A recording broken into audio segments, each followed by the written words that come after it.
నా పేరు వచ్చేసి కేఎన్ అవిని గౌడ్. నాది కోడంగల్ పక్కనే నారాయణపేట డిస్ట్రిక్ట్, కొత్త డిస్ట్రిక్ట్. అయితే నేను పోలీస్ కానిస్టేబుల్ 46 అభ్యర్థి మేడం. నేను ఈ జియో నెంబర్ ఇవి మామూలు గవర్నమెంట్ వచ్చిన తర్వాత ఎక్కువ నష్టపోయింది ఏదైనా కేటగిరీ ఉందంటే అది పోలీస్ కానిస్టేబుల్ సంబంధించిన వాళ్ళు చాలా నష్టపోయాను మేడం. ఎందుకంటే ఈ 46 వల్ల ఈ లోకల్లో వచ్చేసి 78 మార్క్స్ వచ్చితే జాబ్ వచ్చింది. మిగతా 29 డిస్ట్రిక్ట్లకు 120+ వచ్చిన జాబ్ రాలేదు మేడం. ఈ 46 వల్ల ఈ 46 తెచ్చింది బీఆర్ఎస్ ప్రభుత్వం, కేసీఆర్ తెచ్చిండు. ఆయన సలహాదారుడు సోమేష్ కుమార్ బీహార్ వ్యక్తి తెచ్చిండు మేడం, తెచ్చిండు. మాకు తెచ్చిన ఆయన కర్మ అనేది ఉంది కాబట్టి ఆయన గొర్రెల స్కామ్లో 1000 కోట్ల స్కామ్లో ఆయన అరెస్ట్ చేసిండ్రు, మాకు అన్యాయం చేసిండ్రు కాబట్టి. అయితే ఈ సీఎం రేవంత్ అని మేము ఒక డిమాండ్ అనుకోండి మేడం ఇది. ఎందుకంటే రిక్వెస్ట్ చేసి మాకు ఓపిక లేకుండా ఇది. ఎందుకంటే దిల్సుఖ్నగర్ వచ్చి దాదాపు 1 year పైన అవుతుంది, నోటిఫికేషన్ రావట్లేదు, ఫుడ్ పాయిజన్ అవుతుంది. ఎప్పుడు అడిగితే నోటిఫికేషన్ త్వరలో అంటుంది కానీ నోటిఫికేషన్ మాత్రం రిలీజ్ చేయట్లేదు. ప్రధాన డిమాండ్ ఏం చేస్తున్నాం మేడం అంటే ఈ పోలీస్ కానిస్టేబుల్లో నష్టపోయిన అభ్యర్థులు మేము 46 ఇచ్చాము కాబట్టి ఈ పోలీస్ కానిస్టేబుల్ అభ్యర్థులకు వెంటనే 25 నుండి 30,000 కానిస్టేబుల్ పోస్టులు ఇవ్వాలి.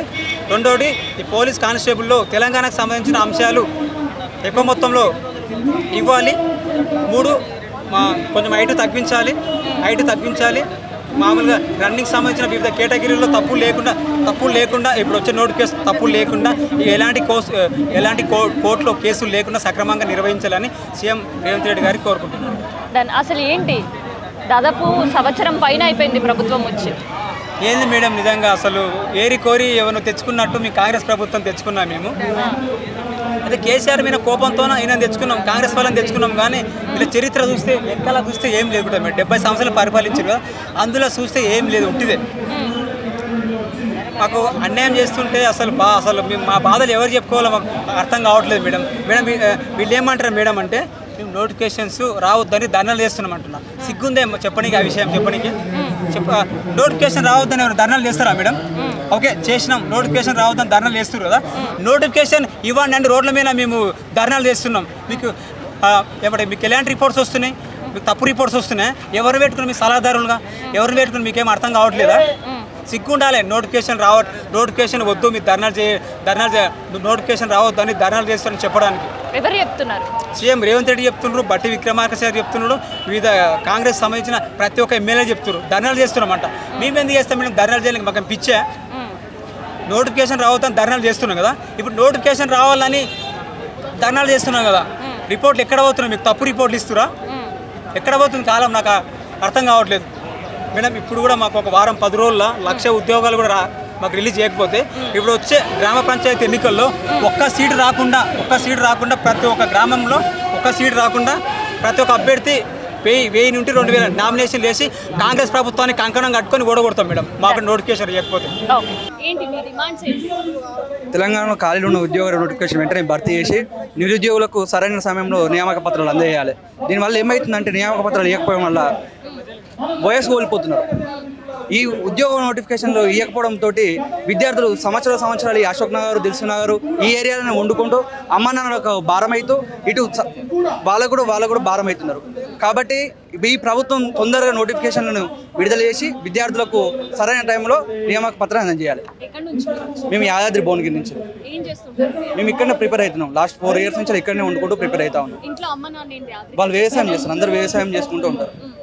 వాళ్ళని అడుగుతున్నారు ఇంకెన్ని రోజులు ఉంటావు అంటే వస్తుంది, నోటిఫికేషన్ వస్తుంది, కాంగ్రెస్ ప్రభుత్వం మేము ఓట్లేసి గెలిపించుకున్న ప్రభుత్వం వచ్చింది వస్తుంది అని చెప్పుకుంటూ వాళ్ళకు ముఖాలు చూపించుకుంటూ ఊర్లో ఉన్న ప్రజలకు ముఖాలు చూపించుకుంటూ ఇక్కడే వండుకుంటూ సరిపడి తిండి తినుకుంటూ గదులలో చిన్న గదులలో మగ్గుకుంటూ బతుకుతున్నాం మేము.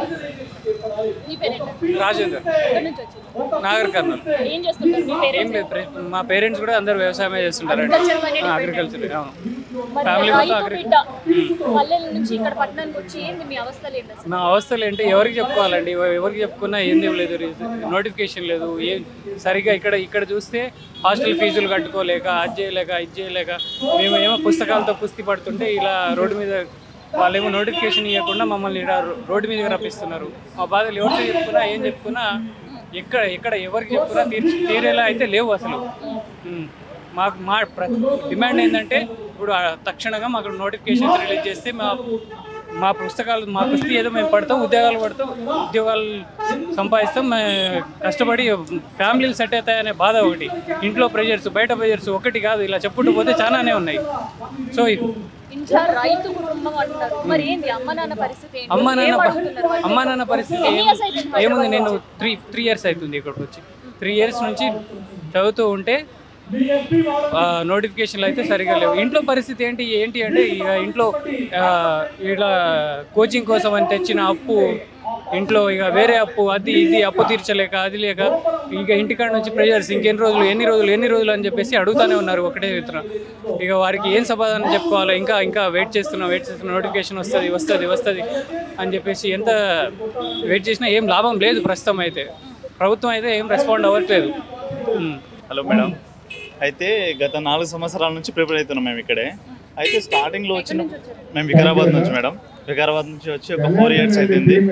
సో వచ్చాక కోచింగ్ తీసుకున్నాం, 1 year కోచింగ్ తీసుకున్నాం పేరెంట్స్ దగ్గర. మా పేరెంట్స్ వచ్చేసరికి మా వ్యవసాయం భూమి లేదు. సో ఏమన్నా మా పేరెంట్స్ కూలీ చేసి నాకు పెట్టిన అమౌంట్తో కోచింగ్ తీసుకొని ప్రిపేర్ అవుతున్నాం. ఇప్పుడు ఏంటంటే 2 years నుంచి ఇంతకుముందు పాత నోటిఫికేషన్ ఉంటే దానికి చదివాము, కొద్ది మార్కుల్లో మిస్ అయిందని. సో ఇంకో నోటిఫికేషన్కి చదువుదాం, ఇంటి దగ్గర పైసలు అడుగుదాం అంటే అయితే లేదు. సో వాళ్ళకు కూడా ఇన్ని రోజులు చదువుతాం, ఇంకో 6 months తర్వాత ఎగ్జామ్ రాసి వచ్చేస్తాం అన్నట్టు కూడా లేదు మాకు. సో ఒక హోప్ లేదు, ఏం చేయాలో తోచవట్లేదు. సో ఆ టైంలో 3 years చదివినా కూడా వెళ్ళి వ్యవసాయం చేయాల్సి వస్తుంది. సో ఇలా కాకుండా ఎన్ని రోజులు మీ కాంగ్రెస్ గవర్నమెంట్ వచ్చే ముందు ఏదైతే హామీ ఇచ్చిందో ఆ హామీ ప్రకారమే నోటిఫికేషన్ ఇవ్వండి, ఆ డేట్ అని ఇవ్వండి.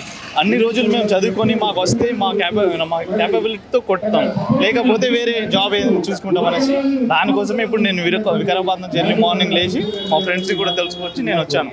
సో ప్రత్యేకంగా ఈ డిమాండ్ కోసమే. సో నిన్నటి వరకు మేము వ్యవసాయం చేశాము. ఒక 15 days అవుతుంది మేడం. June 2 నాడు ఏమైనా నోటిఫికేషన్ వస్తామని చాలా ఆశతో ఉన్నాం. ఒక్క నోటిఫికేషన్ వచ్చిన కనీసం GPO అనే పోస్ట్ పడ్డా కూడా చాలు. Group 1కి ప్రిపేర్ అయినా నేను, Group 1 Group 2 మిస్ అయింది.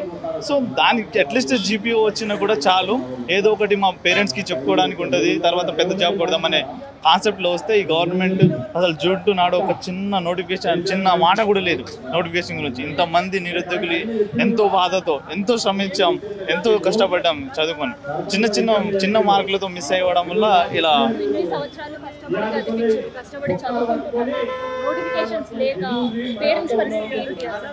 ఇప్పుడు అదే కదా మేడం. నేను 15 రోజులు అవుతుంది నేను వాళ్ళ ఇంటికి వెళ్ళిన కూడా సరిగ్గా ముఖం చూపు పెట్టలేకపోతున్నా. ఇంతకుముందు పాత ప్రైవేట్లో జాబ్ చేసినప్పుడు బాగానే సంపాదించిన ఒక 20,000 అలా వస్తుండే. సో రిజైన్ చేసి ఎప్పుడైతే TRS గవర్నమెంట్ ఇచ్చిందో అప్పుడు నేను రిజైన్ చేసి వచ్చేసిన, నోటిఫికేషన్ ఉంది చదువుదామని. అప్పుడు నుంచి పోస్ట్ పోన్ అవ్వడం, పేపర్ లీక్ అవ్వడం అలా అన్నీ జరిగిన తర్వాత కాంగ్రెస్ గవర్నమెంట్ వచ్చిన తర్వాత నియామకాల పత్రం మాత్రం ఇచ్చింది.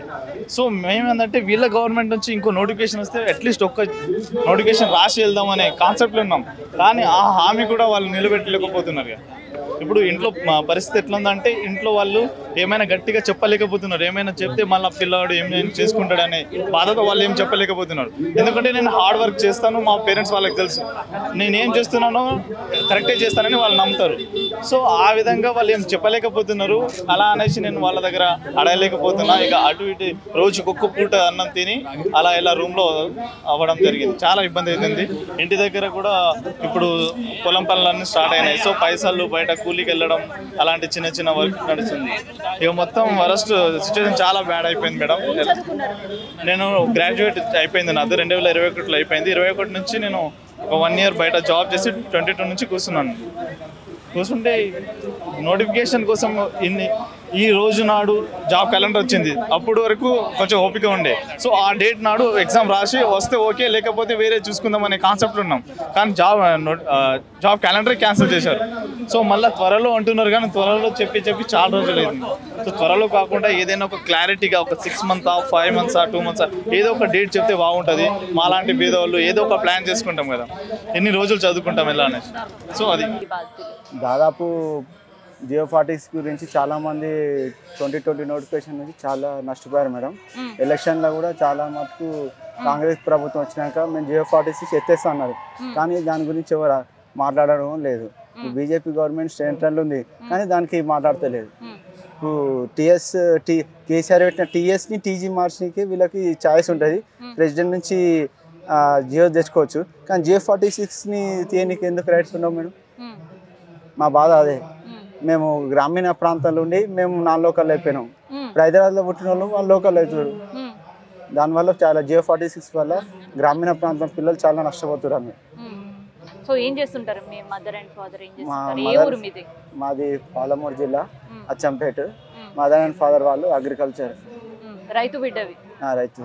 ఈ ఎస్ఐ కానిస్టేబుల్కి ఎక్కువ వచ్చేది నల్గొండ జిల్లా, ఇప్పుడు విభజన జరిగితే సూర్యాపేట, మహబూబ్నగర్, నాగర్కర్నూలు జిల్లా ఎక్కువ శాతం వచ్చే పాలమూరు జిల్లా, నల్గొండ జిల్లాకి వెళ్ళి ఎక్కువ మంది పోలీస్ ఎస్ఐ కానిస్టేబుల్ ప్రిపేర్ అవుతారు కదా.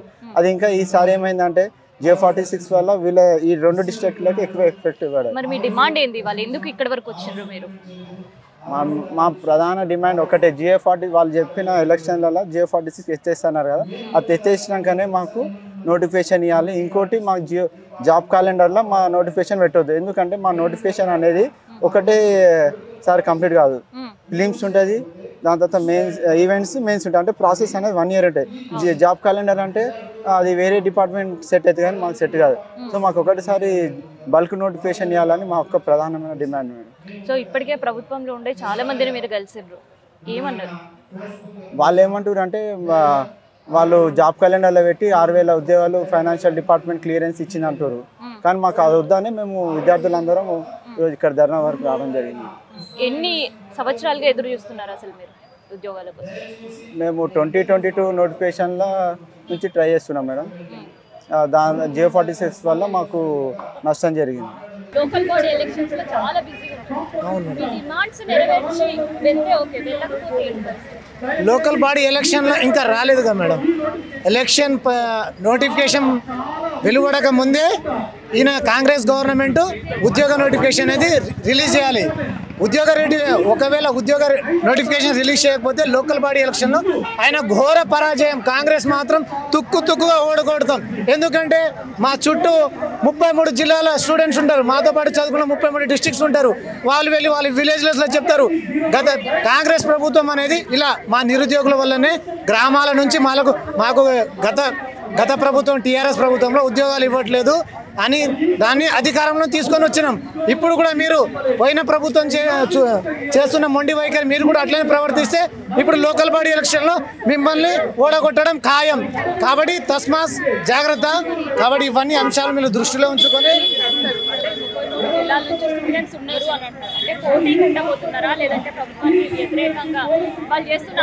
ఇప్పుడు ఏం చేయబోతున్నామంటే మేడం, ఇప్పుడు లోకల్ బాడీ ఎలక్షన్ అంటే గ్రామ పంచాయతీ, ఎంపీటీసీ, జడ్పీటీసీ వాయిగా లోకల్స్ ఇక మా ఫ్రెండ్స్ అందరూ వేరే డిస్ట్రిక్ట్స్ ఉంటారు కాబట్టి ఇప్పుడు అది జాబ్ ఇస్తలేరు కాబట్టి దానికి ఓటు వేయకుండా ఇక మేము వేరే దాన్ని వేసుకుంటాం అంతే. కాంగ్రెస్ని మాత్రం ఎలక్షన్లో మాత్రం ఓడిస్తాం. కాంగ్రెస్ పార్టీ మాత్రం భూస్థాపితం చేస్తాం. తెలంగాణ రాష్ట్రంలో లోకల్ బాడీ ఎలక్షన్లలో తొక్కుతాం. ఇప్పుడైనా మా డిమాండ్స్ మీరు నెరవేరిస్తే మీరు ఎలక్షన్లో పైకి వస్తారు. లేదంటే మీరు స్థానిక ఎలక్షన్ నోటిఫికేషన్ రాకముందే ఉద్యోగ నోటిఫికేషన్ ఇవ్వాలి. లేకపోతే మిమ్మల్ని స్థానిక ఎలక్షన్లలో తుక్కుగా ఓడగొడతాం.